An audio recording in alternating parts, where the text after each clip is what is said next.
After Ethan Shen lost his memory in a car accident, he went from being the powerful head of the Shen Corporation to a mentally impaired man everyone avoided. Even his fiancée called off the engagement and went abroad. Only I begged my father to let me marry him when he was at his lowest point. Though Ethan was no longer in his right mind, he was always good to me. For 3 years, that never changed, until the day his former fiancée, Michelle, returned to the country and was involved in an accident. The moment he saw her in danger, Ethan clutched his head in agony as if something were splitting it open. He grabbed my wrist so tightly I thought my bones would shatter. Then, despite the pouring rain and the fact that I was pregnant, he pushed me out of the car. I fell hard on the slick pavement and could only watch helplessly as he ran straight toward Michelle. As he knelt in the hospital, holding her and begging for her life, the child in my womb stopped beating. When I saw Ethan again, his eyes were clear. His mind had fully returned. He handed me divorce papers. "The person I've always loved is Michelle," he said coldly. "You took advantage of my condition. Now that I'm back to normal, it's time you returned the title of Mrs. Shen to her." He said it with such pride, certain I would break down in desperation. But I stayed calm, took the papers, and signed my name without a word. This time, it was his turn to be caught off guard. "Hannah, what kind of trick are you trying to pull now?" I froze for a second, emotions swirling inside me. Ethan had never spoken to me like that. For the past 3 years, even though his mind had been like a child's, he had always been simple, warm, and kind, just like he was so many years ago. But now, he looked at me with disgust and irritation. "So this is what you really think of me? Manipulation. That's your specialty, isn't it? Even this baby, that was all part of your scheme." I looked up at him sharply, hoping he hadn't meant it. But his eyes were serious. There was no trace of hesitation. It felt like an invisible hand had plunged into my chest and was twisting my heart. "Ethan, of all people, you're the last one who should be saying that. My baby, our baby, never even had the chance to see this world. He's gone now. And you're denying him as his father." I choked back tears. "That child came into this world for you. But now that your memory is back, you've erased everything from the last 3 years. 3 years ago, when I married into the Shen family, Ethan was at the worst stage of his illness. His cousin, Nathan Shen, who had finally seized control of the company, was terrified that Ethan might recover one day and take it all back. So Nathan set the house on fire. That night, flames lit up the sky and smoke filled the mountainside. The villa was engulfed in fire. The servants all ran for their lives. No one cared that Ethan, burning with fever, was unconscious and alone inside. I didn't hesitate. I ran into the flames. The heat scorched the skin on my legs. Smoke filled my lungs until I could barely breathe, let alone stand. For a moment, I really believed I would die in that fire. Even so, I crawled through the blaze and carried Ethan out on my back. My body was severely burned. My chest was a mess of blood and torn flesh. When the nurse used tweezers to peel off the clothes fused to my wounds, the sound of ripping skin was like tearing apart a human lampshade. A young nurse urged me to cry if it hurt, but I didn't dare. I was afraid Ethan would hear me and worry. So I bit my tongue and endured it in silence. But afterward, Ethan buried his face into my injured waist and cried. His tears soaked the bandages as he promised me again and again, "Hannah, I'll protect you. I won't let you get hurt again." Later on, he would often trace the scars gently with his fingers.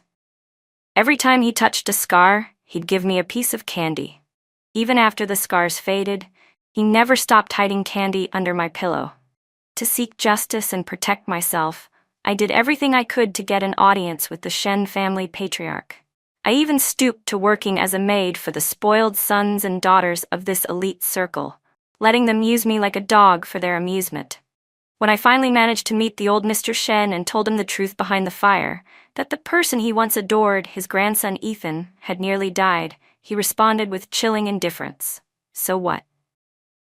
Turns out, in his eyes, the only one worth loving was whoever could carry the company. It used to be Ethan. Now it was Nathan. Maybe I made him angry, because after that, Nathan started targeting me more openly. But I was actually relieved, at least with his attention on me. Ethan had a bit more peace, but fate is never fair. 3 months ago, Ethan fell ill again. The doctor said the only hope for a cure was umbilical cord blood. Of course I wanted to save him. That's why I coaxed him into drinking that cup of milk that had been laced with something. And that's how this child came to be. A child who existed to save his father, yet is now denied by him entirely, brushed off with nothing more than the word manipulation. Maybe it was because I brought up the past 3 years that Ethan fell silent for a long time. When he finally spoke again, he said, "That was just a mistake. If there's anything you want, name it. I'll give it to you." A mistake. How laughable. The same man who once swore he'd never let me get hurt again was now the one who had hurt me the most. "I want Mocha." Mocha was my cat? "You're sure that's all you want?" Ethan hesitated for a long time. Maybe he remembered the day he found Mocha, scrawny and abandoned, and said solemnly, "Little guy, from now on, it's just you, me, and Hannah. We're family. You don't need to wander anymore." "Fine," I heard him say. Then he added, "And as for the baby, it should be aborted. He was never meant to be born." Before he could finish that sentence, his tone growing sharper, I instinctively touched my stomach. I still remembered exactly how it felt the day the baby left my body. Little by little. Like pieces of flesh being torn away, like someone had carved a chunk out of my heart. I was just about to tell him that our child was already gone when, suddenly, a blood-curdling scream echoed from outside the yard, followed by a sharp, anguished cat's cry and the sickening thud of something heavy hitting the ground. "Michelle?" Without even thinking, Ethan bolted out the door. I could only drag my aching body and hurry after him. Out by the garden shed, I saw him cradling Michelle, who looked shaken. He whispered to her gently, as if she were the most precious thing in the world. And then I saw Mocha. My Mocha was lying in a pool of blood. His abdomen and mouth were bleeding. His amber eyes, once so bright, were dimming, but still, he stubbornly raised a paw toward Ethan. But the man who used to sneak salmon into Mocha's food bowl behind my back was now brushing Michelle's blood-soaked hair away from her face with a hand still wearing our wedding ring, without sparing Mocha a single glance. "Mocha?" I rushed over, but I didn't dare touch him. He looked so fragile, so broken. As if sensing me, he gave one last lick to my fingertip. Then he stopped moving altogether. That final lick, it was his goodbye. "Mocha, no. Don't do this to me. I only have you left. Look at me one more time. I'll take you to the vet, okay? We'll go right now. Please, I'm begging you, please." In a panic, I scooped him up and ran. Faster. Just a little faster. But Mocha, the one who used to nuzzle my palm the moment he sensed me near, even in his sleep, now lay limp and motionless in my arms. "That's enough, Hannah," Ethan said, grabbing my wrist. "Mocha is dead." "You're lying," I cried. "He's right here in my arms. He just licked me. How can he be dead?" "He's already dead," he said firmly. "Why are you making a scene like this? Who are you performing for?" He wrenched Mocha out of my hands. His expression was complicated, unreadable. "Give him back. Give me Mocha." I reached to take him back. "He's lost so much blood, he must be so scared. You've already given up on him. I can't let him think I did too." "Hannah, open your eyes and look carefully. He's dead. Dead." I raised my hand and slapped him across the face. Ethan clearly hadn't expected me to hit him. He stood frozen, stunned, and, honestly, so was I. I stared at my trembling hand, unable to speak. "Hannah, you hit me? Over a damn animal?" Michelle, who had been watching nearby, immediately stepped in to shield Ethan. "Get out." She was trembling with rage, her face green with fury. Then she grabbed Mocha from Ethan's arms and tossed him onto the ground like garbage. I stared at her, the one who killed Mocha, and couldn't hold back anymore. I grabbed a potted plant and hurled it at her. "Watch out, Michelle," Ethan shouted. He quickly pulled her into his arms and turned his back to shield her. The flower pot shattered against him, but a shard still managed to slash Michelle's cheek. "My face," she screamed, covering the bloody cut with her hands. But her fingers were positioned just right, making sure I saw it. My ring. The silver ring Ethan had made for me when his mind wasn't right, a ring he'd spent months working on for me with his own hands. It had no real value, but I had cherished it. Just this morning, I'd locked it in the safe. Now it was on Michelle's finger. My vision blurred, but before I could react, Ethan's hand clamped around my neck. "Hannah, apologize to Michelle." For 3 years, he couldn't sleep without holding my hand over his heart. Now those same hands were around my throat, forcing me to say sorry. She killed Mocha. If anyone should apologize, it's the two of you. I didn't mean to kill him, Michelle cried. I was just trying to feed him some canned food. I didn't think he'd suddenly bite me. You know I'm terrified of cats. I really didn't mean to, Michelle whimpered. I don't understand why Miss Jiang would accuse me like this. Her eyes welled up as she clung pitifully to Ethan's sleeve, her expression full of innocent grievance. You're lying, I snapped. Mocha was always gentle. He never bit anyone without reason. You must have done something. Ethan, my face hurts so much, Michelle cried out. I'll take you to the hospital, he said quickly, his voice full of concern as he scooped her into his arms.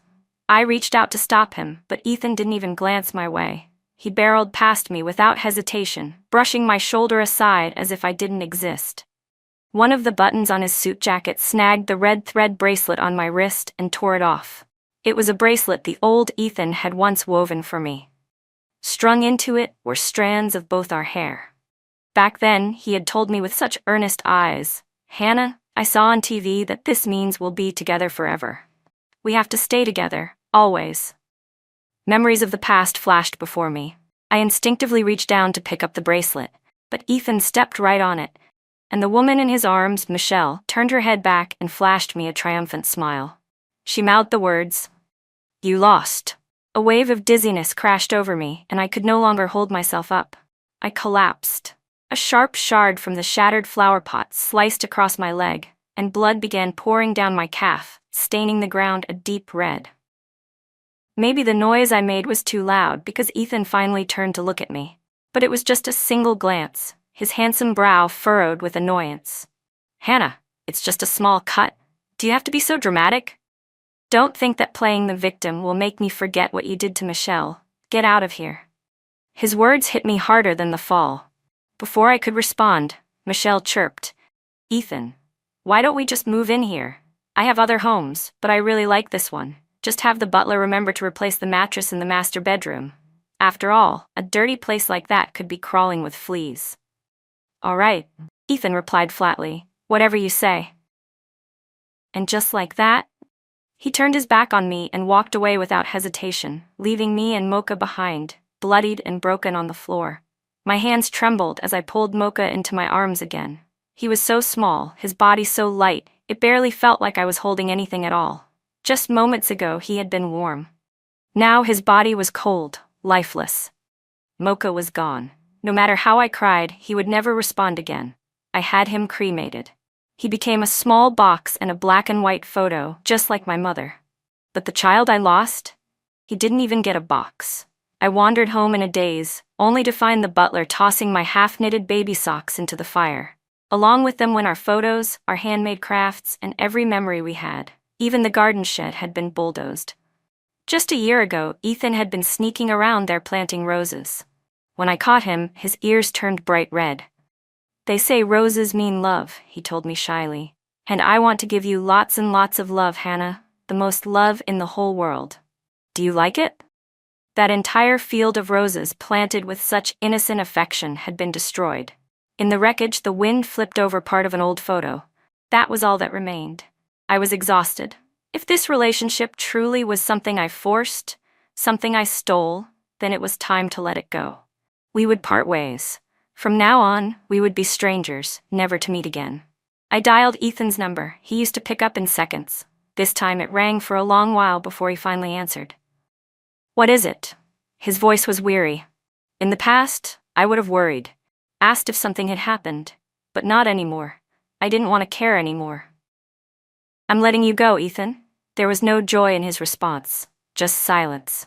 I didn't speak either, until I heard a woman's breathless voice coming from his end of the line, followed by the rustle of fabric hitting the floor. Didn't you say you'd help me with the pain? Michelle said coyly. Come on, don't be rough this time, okay? Before I could react, I heard the sound of soft kisses, then the unmistakable thud of a phone falling to the ground. I thought I no longer cared, but the sharp, crawling pain that seized my chest told me otherwise. Don't think about it. Don't think about it again, I told myself, forcing the images from my mind. Then I hung up. The butler gave me a sympathetic glance. After hesitating for a moment, he handed me a suitcase. Ma'am, no, Miss Jung. Mr. Shen asked that you leave as soon as possible. 3 years of youth, 3 years of love and sacrifice, and in the end, all I had left was this small suitcase. I understand, I said quietly as I took the suitcase. I turned to leave. Miss Jung, I looked back in confusion at the butler. He let out a soft sigh. Please, allow me to treat your wound first. Following his gaze, I finally noticed the scabbed cut on my calf. Thank you, I murmured. The butler's hands were gentle. My body was already weak from the miscarriage, and after everything that had happened today, I was completely drained. Before he even finished bandaging me, my vision blurred. I could barely keep myself upright. The butler sighed again. Miss Jung, please rest here for a bit before you go. I won't tell Mr. Shen. I wanted to shake my head to say I was fine, but my body had reached its limit. I blacked out. In that hazy state between dreams and waking, I seemed to hear Michelle's voice. You're such an eyesore, she sneered. Looks like the only way for you to really disappear is to disappear completely.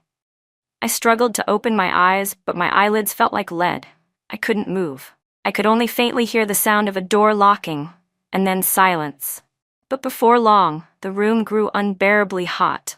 It felt like my whole body was being seared alive on a metal plate. Driven by sheer survival instinct, I forced my eyes open. I was lying on the floor of the servants' quarters on the first floor.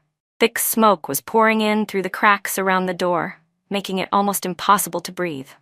Through the window, I could see the reflection of roaring flames in the swimming pool outside, accompanied by the shouts and screams of people fleeing. The house was on fire. The scene overlapped so vividly with the fire from 3 years ago that for a moment, I couldn't tell if I was dreaming or awake. I scrambled to the door, trying to open it, but no matter how I twisted the knob, it wouldn't budge. It was locked tight. The handle burned my palm red hot. Is anyone there? Is anyone there? Help! I pounded on the door in a panic, hoping someone would hear me. But no one came. I forced myself to calm down and looked for my phone. It had been smashed, someone had shattered it. The screen was destroyed, dark and unresponsive. The window in the servants' room was tiny, meant only to let in light. It didn't open. It was too small for an adult to crawl through, maybe a toddler, but not me. There wasn't even a chair or any furniture I could use to break it down. In those few seconds I spent trying to think of a way out, the room's temperature climbed again. Flames licked through the gap beneath the door. Terrified of the fire, I backed away, retreating to the window and pounding on it with all my strength, hoping anyone outside would see. Help me. Please, someone help. But no one looked my way. No one noticed the tiny window. Even after I shattered the glass with my bare hands, blood pouring down my wrists, it was useless. Worse, the airflow from the broken window only made the fire rage harder. Michelle! Michelle! I screamed desperately through the window. And then, I heard a voice I knew too well. It was Ethan. He was outside, calling out Michelle's name, his voice full of panic. Ignoring everyone around him, he ran straight toward the villa. Ethan! Ethan! It's me! Help me! I screamed his name with everything I had, praying he'd hear me, praying he'd realize I was trapped inside. His eyes slowly turned in my direction. I screamed louder, waving my bloodied hands through the broken window, desperate to be seen. Just as his eyes were about to meet mine, Michelle's voice rang out from the upstairs balcony. Ethan, help me. The moment she spoke, Ethan's gaze snapped away from me. Without hesitation, he charged into the fire, toward her. Just like I had, 3 years ago. I rushed to the door again, burning my hands against the searing hot handle, hoping he might still hear me, hoping he'd come for me. But he didn't. The flames swallowed the villa. Ethan never came back. Through the cracked window, I watched as he wrapped Michelle in his arms and carried her away, step by step, while the fire consumed everything behind them. The last thing I saw was the ceiling above me collapsing, crashing down in a blaze of flame. When I woke again, I was in a hospital. When I woke up, my usually quiet and reserved father actually spoke first. Go abroad. He had said the same thing 3 years ago. But back then, I was determined to marry Ethan Shen, so I didn't listen. This time, though, I nodded. Perhaps that surprised him, because he took a long moment before giving a faint nod in return. I'll tell the world you're dead. Fine, I said. Dead is better.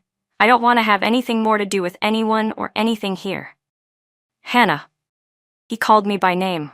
It was the first time in my life he had ever said my name that way. I looked at him in confusion. Your mother gave you that name, he said slowly. She hoped you'd live the rest of your life with joy. The man who had always been silent said no more. And for the first time, I noticed the gray streaks in his hair. It was also the first time in so many years that he had ever mentioned my mother. They had only married for the sake of a business alliance. Afterward, they lived together politely, as strangers under the same roof. Until one day, my mom finally summoned the courage to pursue her dream of becoming a painter. My father let her go, but didn't realize that goodbye would be their last. None of us knew at the time that her sudden bravery came from the knowledge of her terminal illness. I only thought she had abandoned me. So still just a child, I ran away from home, trying to find her. I fell into the river. It was a boy who jumped in without hesitation and pulled me out of that icy water. In that moment, the only warmth I felt was from his body. That boy was Ethan Shen. The next time I saw him, he had become the star of the Shen family, the heir everyone admired. I never dreamed of claiming the moon for myself. I only wanted to protect its light from a distance. But one day, the moon fell. It became dull and cold. That wasn't what he deserved. So I gathered the broken moon in my arms without hesitation. And during these past 3 years, I genuinely fell in love with the innocent, childlike Ethan Shen. But moonlight is so cold. I no longer want to stand still for a moon that doesn't shine for me. Bookmark, Hannah, Hannah. I want to carry my mother's wishes with me. To live happily, truly, joyfully. Every single day from now on. At the hospital, Ethan was sitting beside Michelle's bed. The fire hadn't physically hurt her, but she was clearly shaken and refused to let him leave her side. For some reason, as he looked at her lying there so frail and weak, a thought crossed his mind, one he hadn't expected. Hannah wouldn't act like this. Back in that first fire, she'd suffered serious injuries just to save him. But because she didn't want him to worry, she hadn't even groaned once. Instead, she would lie awake every night, unable to sleep from the pain, quietly taking painkillers in secret. Maybe I should treat her better, he thought. Even if we're no longer together, I should at least give her more money. Knock, knock. The door to the room opened and a familiar figure stepped inside without waiting for a response. It was Jason G., an old friend of both Ethan and Michelle. He had helped Ethan more than once after his accident. What are you doing here? Ethan raised a brow. Jason didn't answer right away. He glanced at Michelle, who was pretending to sleep, and gave a strange, knowing smile.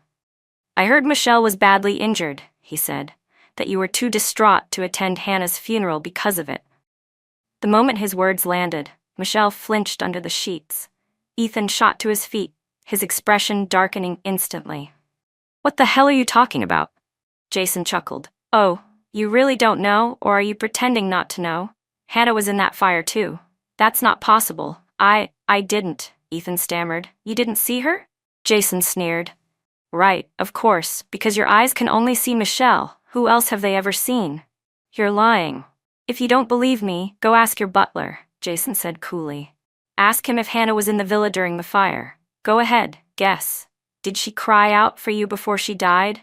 Want to guess what she saw last before she burned? Maybe it was you, carrying another woman away. No, that's not true. You're lying. Hannah wouldn't lie to me like that. Ethan's voice rose, panic clawing at his chest. His breath quickened. His emotions spiraled. He kicked a chair hard, as if that might shatter the truth he didn't want to believe. His mind screamed that Hannah had just been standing in front of him yesterday. How could she be dead? Michelle could no longer keep up the act. She sat up and threw her arms around Ethan. Ethan, please don't be like this. You're scaring me. Jason looked at them and clapped mockingly. What's the point of smashing chairs, Ethan? If you really have guts, go kneel at Hannah's grave. Like how she once knelt for you, over and over again, for all of us. Ethan's hands trembled. What do you mean? He demanded. What did Hannah do back then?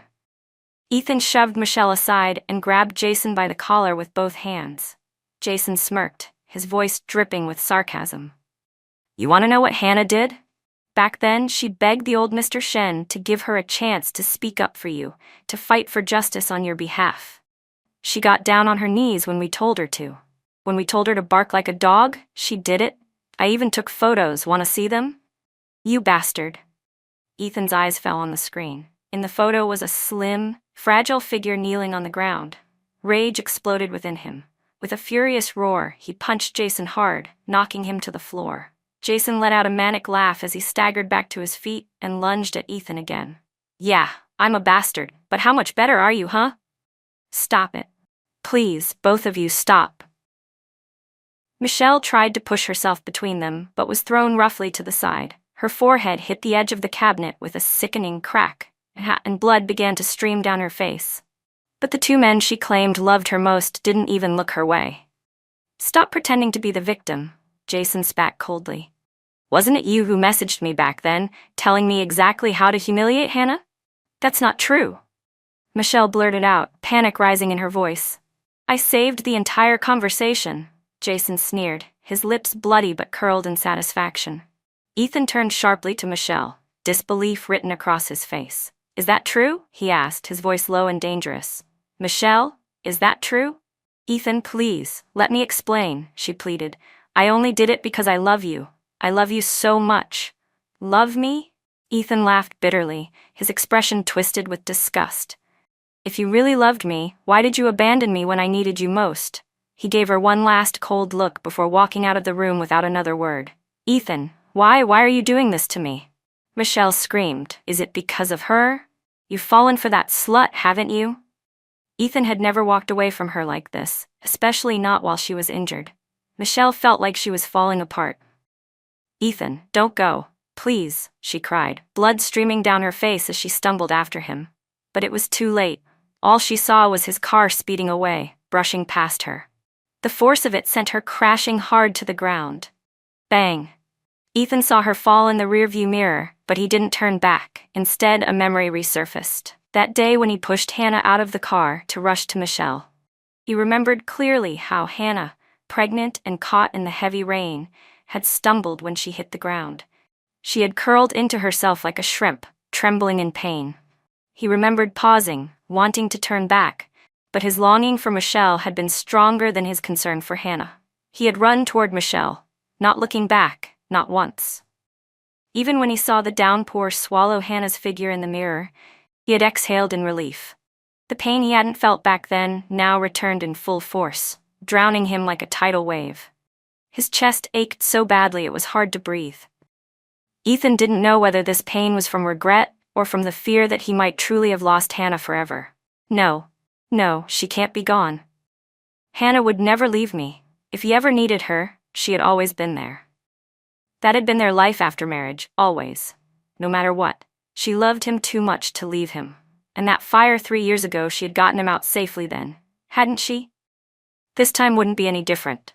Hannah probably just wanted to teach him a lesson, maybe scare him into finally going to see her father. Maybe even use Jason to stage all this.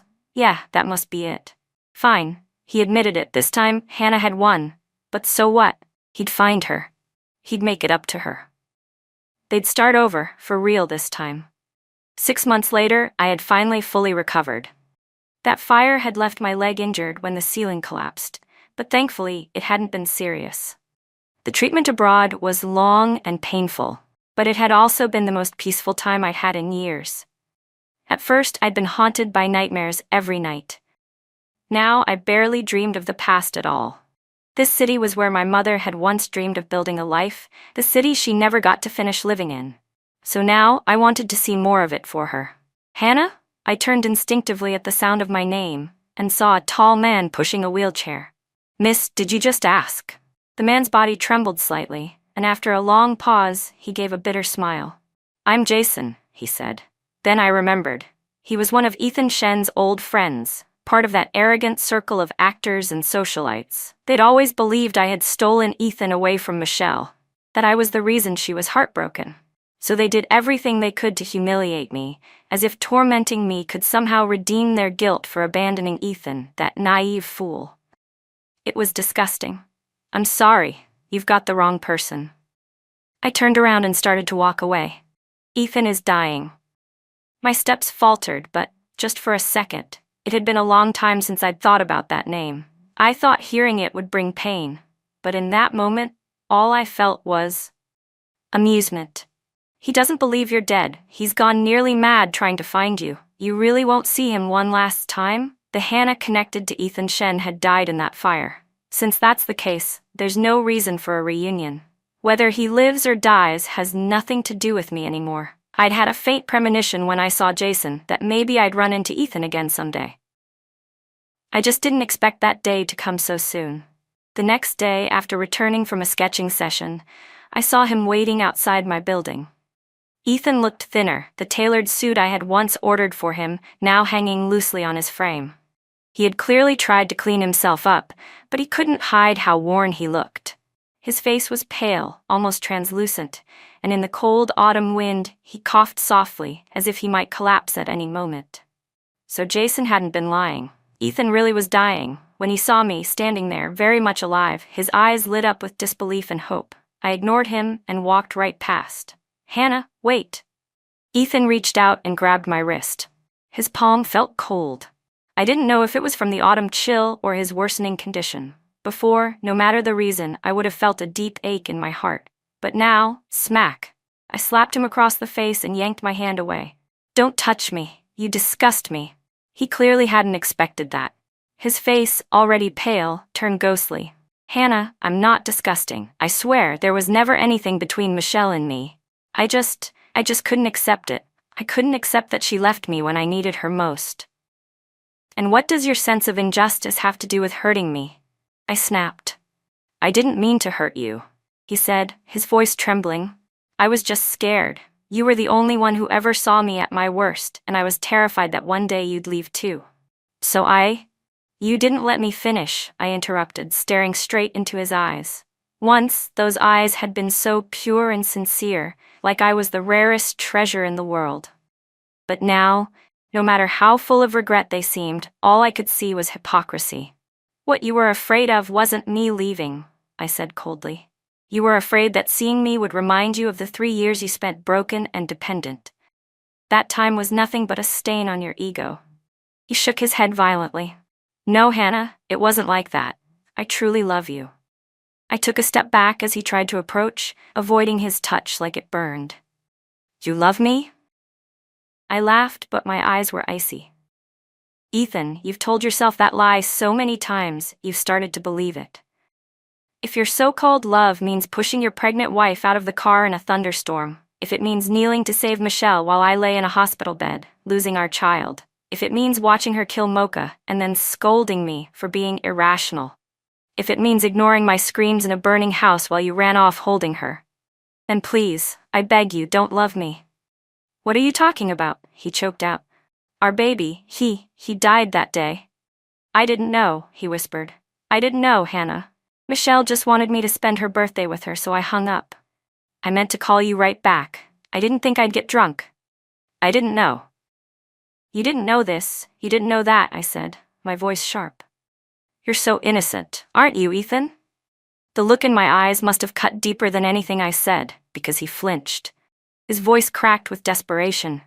"Tell me, what do I have to do for you to forgive me?"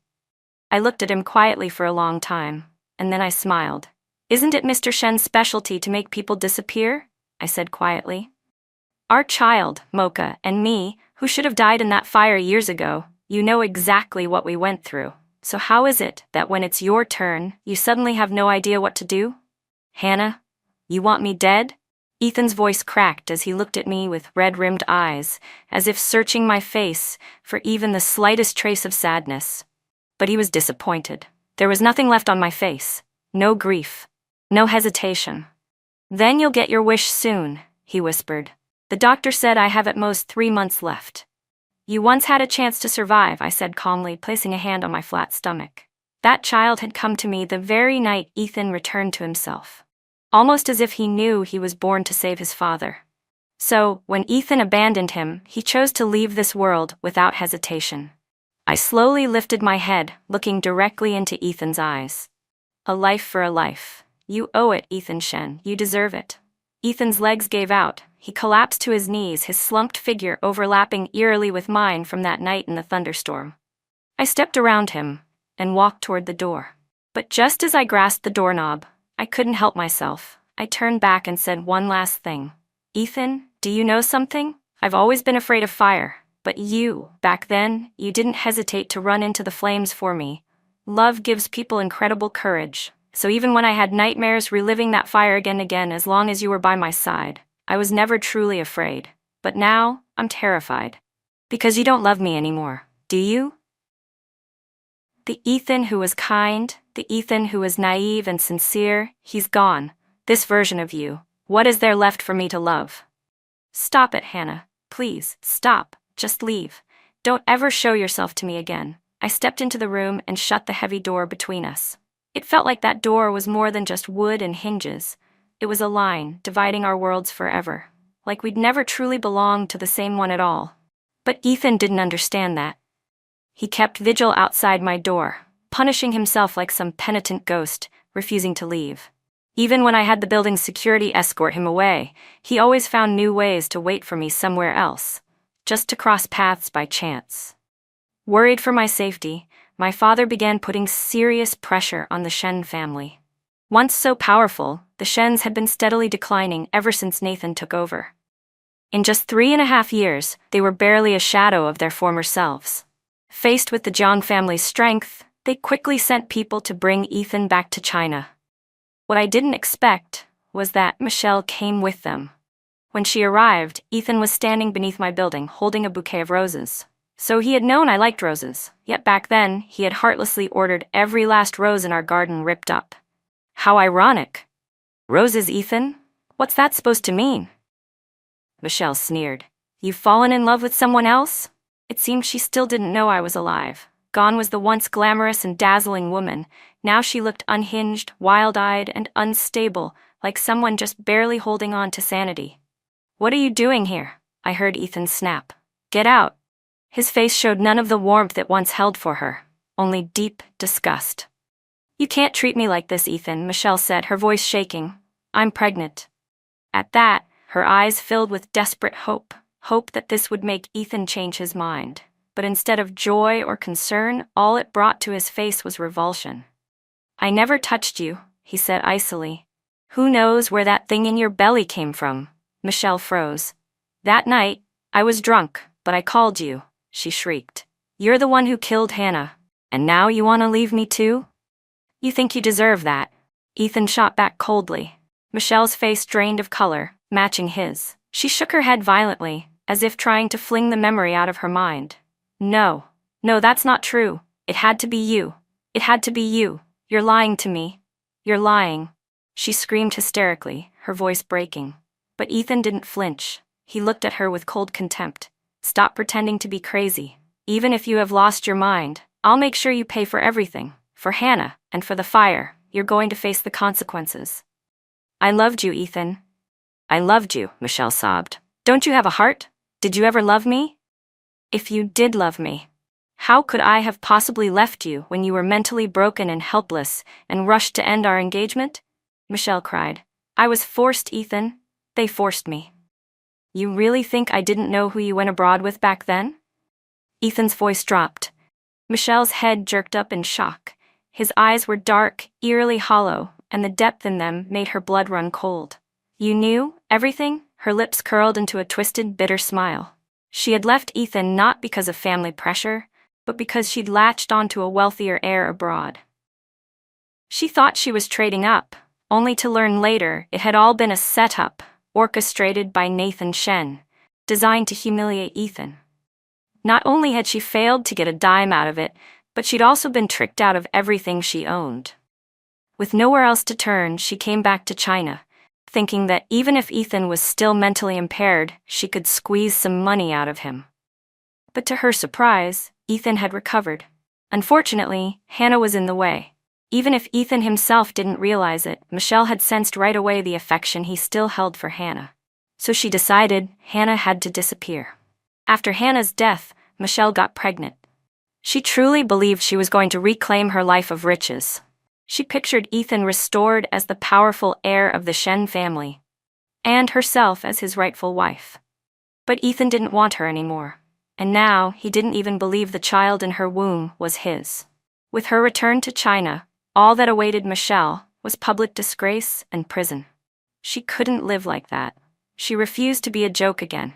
Her pupils dilated with panic, her face contorted into a mad, unstable expression, and suddenly she bolted. She sprinted back toward the car that had brought her there. Everyone thought she was just trying to escape. No one expected what happened next. She slammed her foot on the gas. The car screeched and surged forward, straight toward Ethan, who was still standing there holding the roses. Crash! The luxury sedan plowed into Ethan.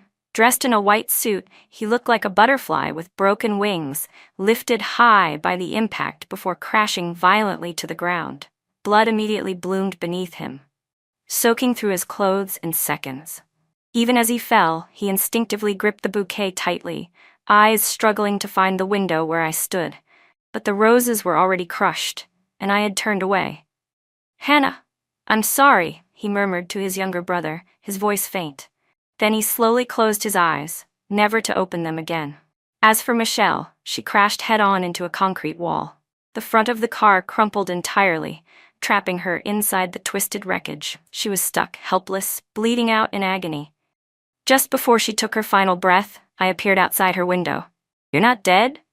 "No," I said, "but when you get to the other side, say hello to Mocha for me." "Wait. Hannah, wait." Michelle reached out weakly, begging for help. I could see it, she regretted it. She didn't want to die anymore, but that had nothing to do with me. Ethan was dead, Michelle was dead.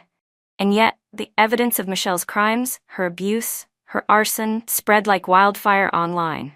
Even in death, she was cursed and condemned by the public. The same fate awaited the Shen family. Before his death, Ethan had instructed his lawyer to release all the evidence of what he and his family had done to me.